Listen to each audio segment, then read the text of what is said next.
कि 60% जनता बिहार की परिवर्तन चाह रही है। परिवर्तन ही नहीं चाह रही है, वो व्यवस्था में परिवर्तन भी चाह रही है। पावन सप्ताह में लोगों ने 50,000 रुपया लिया, एक कमेटी समूह को दिया।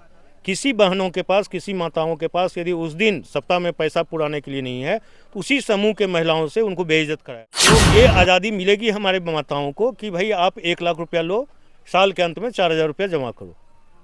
तो इतनी सरल ऋण, और सरकार अपनी गारंटी में, कोई बैंक तो 4% पे देगी नहीं। तो रेस्ट का जो 10% है वो सरकार वहन करेगी और सरकार उसको एश्योर करेगा, सरकार की गारंटी पे लोन दी जाएगी। तो चलिए, लोग डिग्री के साथ मजदूरी का सौदा करना पड़ रहा है सर। हाँ, ये एक बहुत बड़ा मिथ्या है कि हमारे 40 MPs हैं, गुजरात के 26 MPs हैं, और स्थितियाँ ये है कि हमारे यहाँ से भर भर के ट्रेनें जाती है गुजरात में और हमारे बच्चे वहाँ पे मजदूर होते हैं। प्रधानमंत्री आए थे, उन्होंने भी कहा कि मैं एक श्रमिक ट्रेन दूंगा। तो ये बिहार के मुंह पे कहीं ना कहीं तमाचा है। चीज़ पे रोक हो और हम लोग इस तरह का सृजन करें कि 15-20 हज़ार की नौकरी हम लोग बिहार में ही व्यवस्थित कर दें, ताकि हमारे युवा को बाहर नहीं जाना पड़े, हमारे बुजुर्गों को बाहर नहीं जाना। चालू करना यदि हमारे नेता बोल रहे हैं तो वो गलत नहीं है। आज घर घर के में पहले तो एक दुकान पे जाके लोग शराब खरीदा करते थे, अभी आप किसी भी गांव में चले जाइए, घर के पिछवाड़े में शराब उपलब्ध है। शराब हम चालू करेंगे, उस पैसा को शिक्षा में लगाएंगे। हाँ, ऑब्वियस, लोग कहते हैं कि शराब के पैसा को शिक्षा से जोड़ना। पैसे की कोई मतलब ये नहीं है कि आप कहाँ से अर्न किए। जो हमारा जो रेवेन्यू टैक्स का जो रेवेन्यू है करोड़ों में आएगा, वो उससे हम बिहार में विश्व स्तरीय शिक्षा का व्यवस्था करवाएंगे। हर प्रखंड लेवल पे कम से कम एक आवासीय विद्यालय तो बनाया ही। परिवार में कुछ इवेंट होता है, लोगों के साथ कुछ हादसाएं हो जाती है, तो वो मुंह देखने के लिए भी तरस जाता है। माता पिता अपने बच्चे को देखने के लिए तरस जाता है। मेरा नाम राकेश कुमार है, मैं संगठन अध्यक्ष भागलपुर जनस्वराज से हूँ।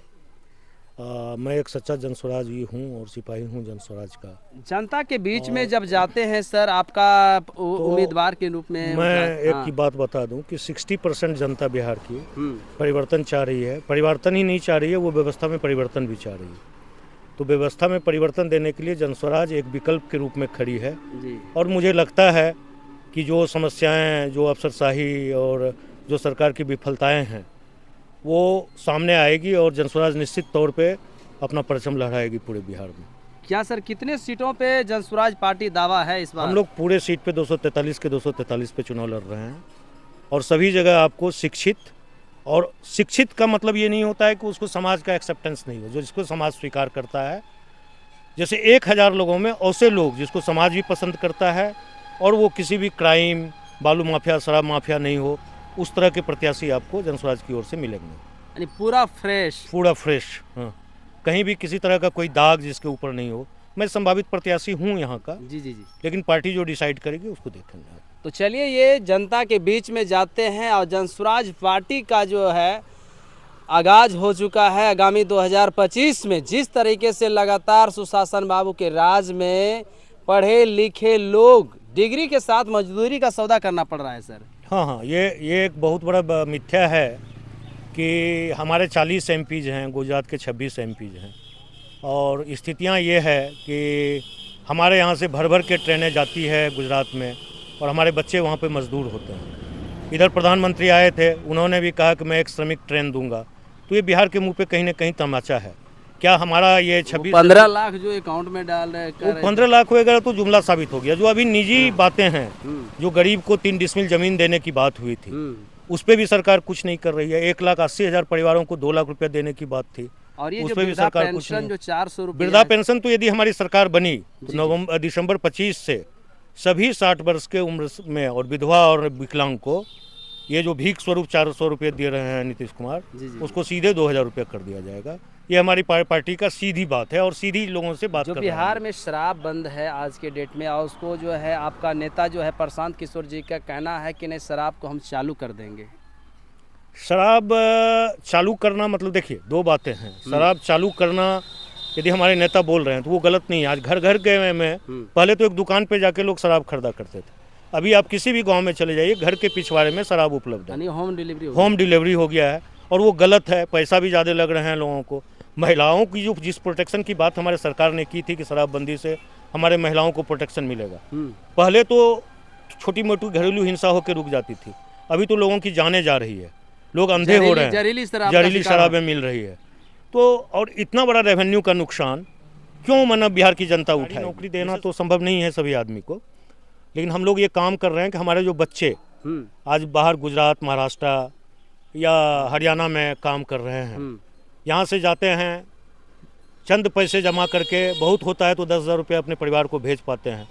खुदा न खास्ते गलती से यदि उसके परिवार में कुछ इवेंट होता है, लोगों के साथ कुछ हादसाएं हो जाती है, तो वो मुंह देखने के लिए भी तरस जाता है, माता पिता अपने बच्चे को देखने के लिए तरस जाता है। तो इस चीज़ पे रोक हो और हम लोग इस तरह का सृजन करें कि 15-20 हज़ार की नौकरी हम लोग बिहार में ही व्यवस्थित कर दें, ताकि हमारे युवा को बाहर नहीं जाना पड़े, हमारे बुजुर्गों को बाहर नहीं जाना पड़े। यानी कि इतना दावा है कि बिहार में ही रोजगार का सृजन की व्यवस्था हो, कर दीजिए, और यहीं पर जो है लोग ताकि 10 से 15 हज़ार की नौकरी करने के लिए घर छोड़कर, अपने फैमिली छोड़कर दिल्ली शहरों में जाके भटकते हैं, वो भी काम नहीं मिलता। उसके बाद बिहार को गाली शब्द से जाना जाता है। बिहार को लोगों ने गाली शब्द बोला था, गाली दे के बोलता था ये बिहारी इधर आओ, थप्पड़ लगा देते थे। इसके लिए कई बार विरोधें हुई, आप लोगों में ने भी देखा होगा, नेशनल मीडिया तक ये सब बातें चली। तो अब हम लोग, हमारी पार्टी किसी पर्टिकुलर आदमी का जय नहीं करता है, और ये जो हम अपने धरती का जय करते हैं। हम लोगों का नारा ही है जय बिहार, जय जय बिहार। और पलायन रोकने की जहाँ तक बात है, तो हमारे नेता मंच से बोल रहे हैं कि 12 से 15 हज़ार की नौकरी का व्यवस्था मैं यहीं करवा दूंगा। ये जो महिलाओं के लिए जो लोन की सुविधाएं हैं, 3% जो 4% की बात है। तो अभी जो आप देख रहे हैं, जो भी जीविका के माध्यम से 1500 और वो 52 सप्ताह वाला जो है, ये सब से जो महिलाएं अपराधी बेलगाम है, अफसर का मोनोपोली है, और सरकारें, नेता नहीं चला रहा है, कुछ चंद पदाधिकारी सरकार को चला रहा है, जिसके कारण इतनी लचर व्यवस्था हुई है।